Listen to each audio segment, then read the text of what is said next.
I met Celine Bennett at a punk show. This mosh broke out, and this girl just got knocked down. I went to help her up and immediately thought, this is the face that will ruin my life. I must have done something right because she dumped Jared, her shithead punk singer boyfriend, and we kissed. She convinced me to do acid for the first time. I looked at her, but I didn't just look at her. I saw her for the first time. I said, nothing in the universe is truer than my love for you. She said, I'm getting back together with Jared. And then the trip got really bad.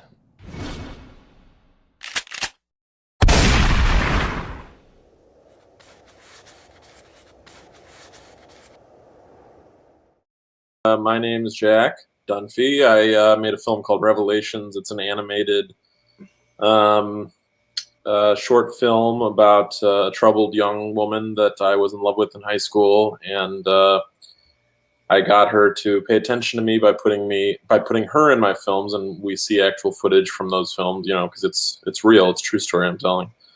Eventually she sort of starts to slip into drug addiction, and then she forces me to take an acid trip. I had never taken acid. She makes me take it, and that forces me to confront some life truths that are beautiful and also horrible and disturbing. And why did you go the animated route? Is it just because you didn't have enough footage to kind of piece something together, or was it something that you just wanted to try? What was the evolution of the animation? well, I had made a few animated shorts before, and it just, you know, I realized it was something that I could do, and I felt like there was a lot I could say through the medium, and there was a lot I could play with. This was actually supposed to be part of a feature film that I'm still working on 5 years later. I'm not gonna give away the title because it's had like 3 different titles, and I'm just, for right now, it's like until we land on one, I'm not gonna say it publicly. But anyway, 5 goddamn years with this thing, and it's changed so much because when you work on a documentary for so long, it changes, and so my storytelling approach has changed since I've gotten older, and eventually the animation just didn't make sense anymore because it was just different movies. So I thought, well, I like all this animation. Why don't I save it from? Well, I don't want to say a sinking ship because I still am working on it, you know. And I always kind of had a sense like this should be its own thing, you know. This should just be out there as its own self-contained thing. So that's what I did.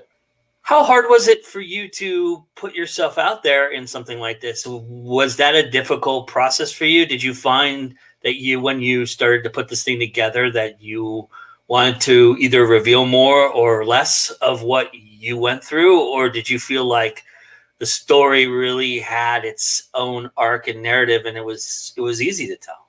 Yeah, I mean, it was pretty easy to tell. I mean, my films in the past have been very autobiographical, and some of them have been more painful to tell than others.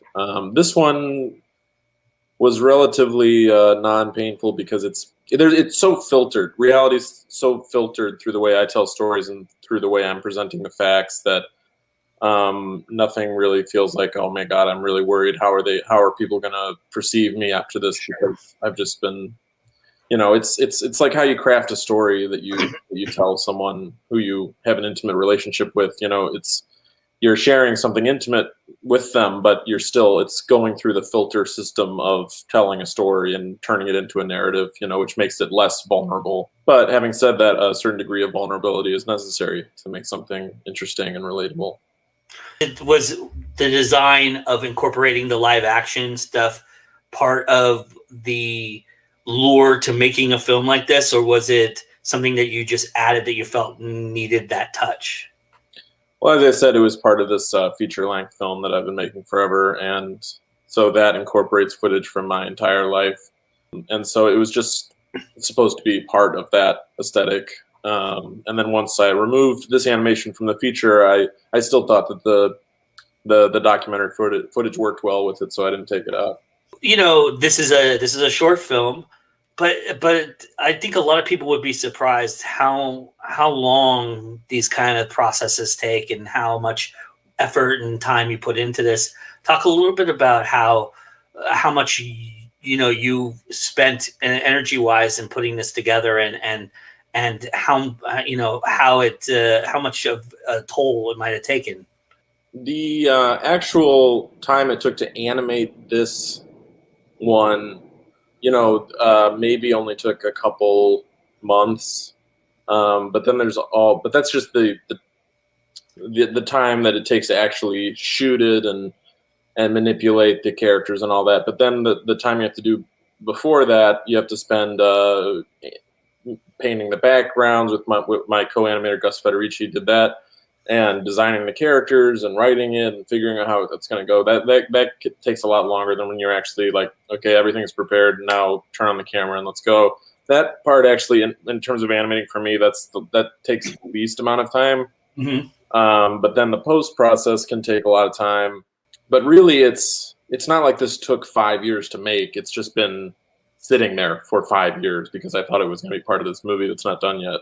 Do you like the short forms to storytelling? You've done a few now. Is it something that you really appreciate, or do you kind of? I know you've been working on a feature and trying to get a feature done, but do you feel like the short film is a great stepping stone for young filmmakers? And do you feel like you're able to kind of hone your craft and find your way with short films? Is that kind of the allure of them?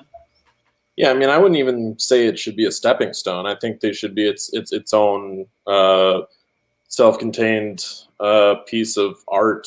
The kind of short films I hate are short films that you can tell are just calling cards. Yeah. Like, hey, I can direct Spider-Man 2 or whatever. They should be legitimate pieces of work and not. I mean, I don't know. I think it's a beautiful medium. I think it's great. You can focus on one idea instead of having to figure out a 90-minute arc. They can be very poetic. I think short films are more akin to poetry, maybe even than they are to the feature film format. But I've written a few features. I've edited a couple features, and that comes with its own set of challenges. But I like that medium as well. I don't feel like I've ever communicated as much in terms of my own sort of aesthetic or my own ideas. I haven't gotten there yet in the feature film format, mostly because they were directed by other people, but actually both times with Nathan Silver. The movies I'm talking about are Stinking Heaven and The Great Pretender. I like those movies, but I don't feel like I've quite hit my stride in that form yet. But it's certainly something I spend all my time trying to get there. Meanwhile, I make the shorts. I don't see them as like mutually exclusive. Yeah. Yeah.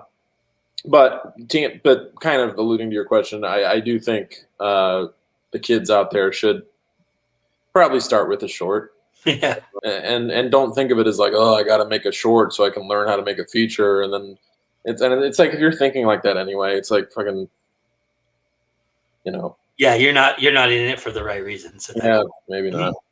So having now developed feature films and you're making one and all that, do you feel like the short film has made you a better feature writer, a better feature filmmaker, or do you feel like it's just two different processes altogether?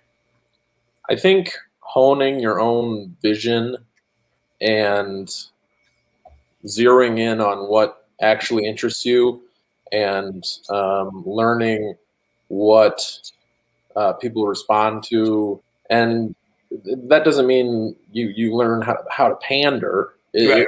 It means like you realize, oh, this thing that other people respond to happens to be what I respond to most myself. And so I think through making short films, for me anyway, I've learned, oh, this sort of humor kind of, I think it's funny and it works for other people, and this level of honesty that I'm trying to hit every time, that it's always going to resonate with people more than a sort of bullshit version of things, which is not to say I don't present a bullshit version of things in my own way a little bit. But so learning those skills, like just how do I tell a story? How do I make something that resonates? That certainly corresponds with how do I make a feature film, because it's the deeper emotional truths and that kind of thing. That I think that's more important than just the structural elements of how to write a screenplay that's 90 pages as opposed to 10 pages or whatever. Which isn't to say there aren't a bunch of technical, practical things that you should learn if Right. you want to write a feature. But luckily, all that shit is like just get Final Draft and read the Sid Field book, and then you're Yeah.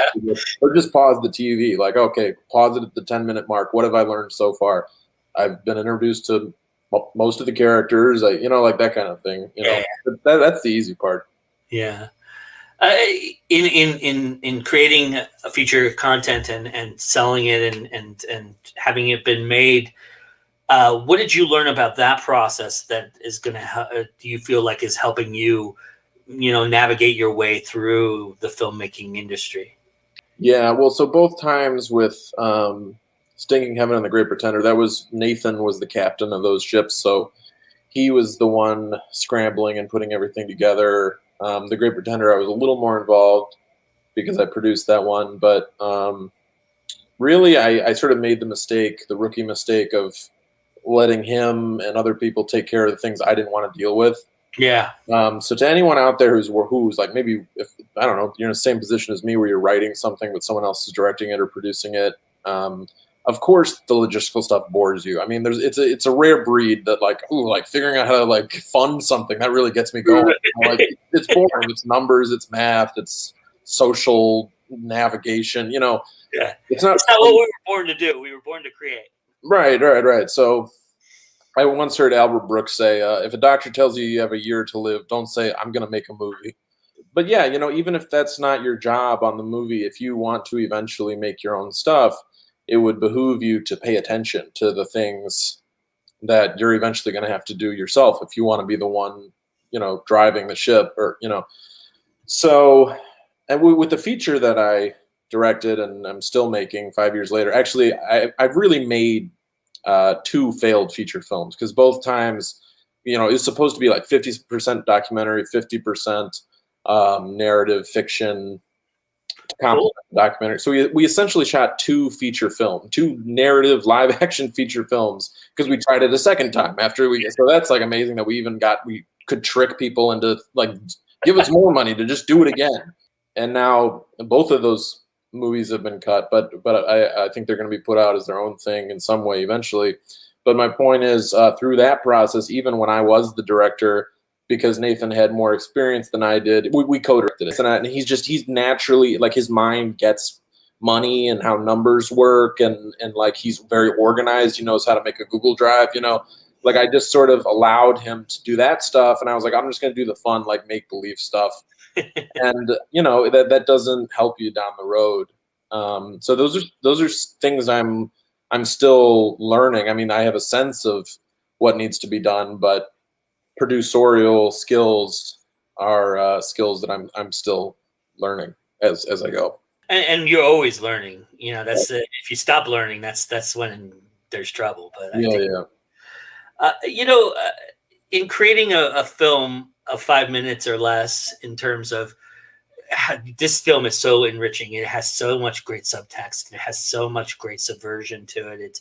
It's really interesting and intricate and introspective. And in 5 minutes or less, that's a really tall task. Do you feel like it's all in the tone of how you present it, or do you feel like there has to be some layering that you have to do in post? How do you feel like the subtext, you tackle subtext and something like that in such a short period of time? Yeah, I mean, I think that the way that I always work is I allow the ideas to reveal themselves. I mean, you just sort of write or you animate or you do whatever it is you're doing. You just sort of start with an idea, a kernel of an idea or whatever. If you feel good about it, you just go for it. You start working. And then if you're open to it, which you should be open to it, eventually the deeper ideas and what the thing is really about, that they will reveal themselves, but you have to be receptive to the deeper meaning of what you're doing. You can't just be like, okay, A to B to C, you know, because if you get rigid like that, you know, that's like a lot of people, writers don't like to write outlines for even though they tell you to do that in college and everything. Because if you do that, it's like, well, how is it gonna reveal itself to you? You know, the deeper meaning of what you're writing. How are those new ideas going to present themselves if you're just on like train tracks or you know? Oh, and once I know what it is, the deeper meaning or the subtext, I make sure when I'm editing it or whittling away at the you know, whatever I thought it was going to be before, I make sure to sort of protect the little gold nugget of what it's actually supposed to be about, and like don't give away too much here, but make sure it's clear here. So that's kind of how I go about it. Do you find as you make more that you can edit within camera, you can edit within script more often than not, or do you feel like you're still trying to get as much as you can and then whittle it down through the edit process? Well, with animation, it's not like you can. I try to improvise within the animation shooting process as much as I can, because you know when I'm working with cardboard, paper, and real materials, and you know it's very tactile and delicate, but I can get in there and start like moving stuff around, kind of go as nuts as I can. But even within that, there's only so much you can do with animation. You're pretty much locked into what you've shot because it's not live action. And I think that actually helps. Even when you are shooting live action, I think it's good to really be like, we're not going to shoot 1,000 takes of this. We're going to try to prepare as much as we can, so when we get there on the day, we can sort of just focus on the performances, or you know, and just really you know, be focused and not just hope that if we do 100 takes, there's going to be a couple good ones. I think so part of the problem about like moving from film to digital, and I'm not old enough to have even known what film was, but yeah, I think it's clear that one of the problems with digital is that sort of intentionality falls away. Yeah. You know, so I think it's good to a sense of urgency, right? A kind of urgency. Yeah, I just shot a live action short film, and we only had 2 days to shoot it. It was 16 pages for 2 days, and the first day we thought we had more time than we did, and so we were kind of like laissez-faire about it and taking our time with finding the stuff. And I don't think it suffered because of that. But then the next day we had almost no time for, you know, a location fell out, blah blah blah, and my DP was like, "Oh, we can't do it. We can't do it." I'm like, "No, come on, you know, we can do it." And I think it made it 1,000 times better. Just the performers were like, boom, like going. You only got one, or you only got a couple, you know, so you gotta do it. And the DP's moving really fast, and I'm moving really fast, and everyone's just moving really fast. You know, I heard someone say once, if you only have a minute to do something, you're gonna get it done in a minute. I don't know how true that is, but yeah. So I think intentionality, urgency, and not relying on post. I think you should probably rely on post as little as possible. I think, because then you're really tearing it apart if you're trying to piece it together that it's not there. It's like a jigsaw puzzle without the middle piece, right? Right. Piece. You know, when you're starting out, if a DP ever tells you we'll fix it in post, don't get another shot, get another take. What do you love about being an indie filmmaker, Jack? Nothing. I would much rather. No. I like.